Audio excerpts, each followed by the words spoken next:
গাঁথনি করা ছাদে আমরা কিভাবে পয়েন্টগুলো ফালাই গাঁথনির মাঝে সেটা আপনাদেরকে এখন দেখাচ্ছি।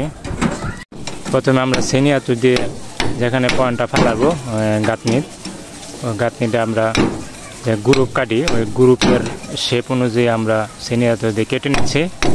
এখানে আমরা পয়েন্টটা ফালাবো।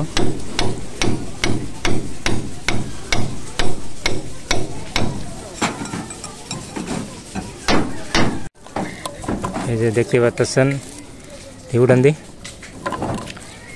এই যে এখানে আমরা শেপ অনুযায়ী কেটে নিলাম ওই গাঁথনিটা। এখানে আমরা যে পয়েন্টটা ফালাচ্ছি দেখতে পাচ্ছেন এইটুকু আমরা নিচে দিয়ে দেব। নিচে একটা সকেট দিয়ে দিছি, এই সকেটে আমরা নিচ থেকে জয়েন দেব। সবগুলোতে আমরা গাম ব্যবহার করি।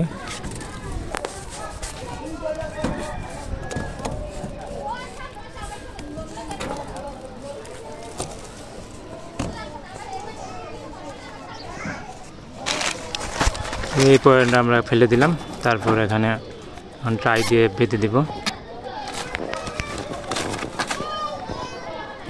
আমাদের সম্পূর্ণ পাইপগুলো ফালানো শেষ, শুধু একটা পাইপ ফালানো বাকি রয়েছে।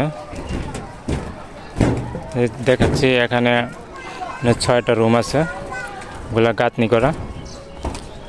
আমি ফার্স্টে থেকে দেখাচ্ছি। এই দেখতে পাচ্ছেন একটা গাঁথনি, আবার এই সাইড আর একটা গাঁথনি, দুইটার মাঝখান দিয়ে গলিটা গেছে।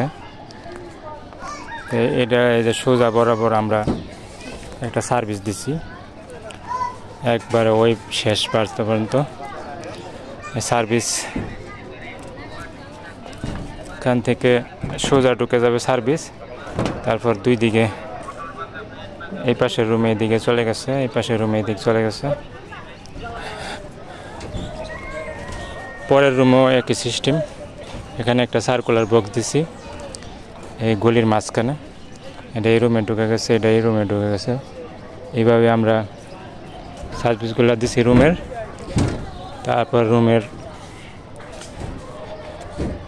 যেদিকে খাট বসবে ওইদিকে আমরা 5 ফিট পরিমাণ দিছি, যে এইদিকে খাটটা বসবে এখানে 5 ফিট দিছি, আবার ওই দিক থেকে 5 ফিট দিছি। এখানে একটা ফ্যান হুক ফালাবো। চারিদিকে আমরা 4টা করে পয়েন্ট দিয়ে দিছি।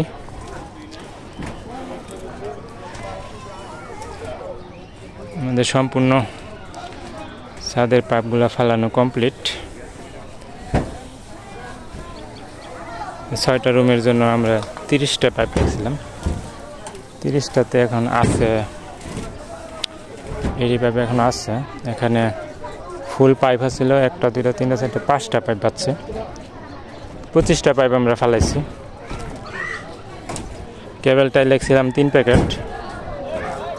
পাইপ ফাইলিংটা কেমন হলো বন্ধুরা কমেন্টসে জানাবেন, আর একটা লাইক তো আশা করা যায়।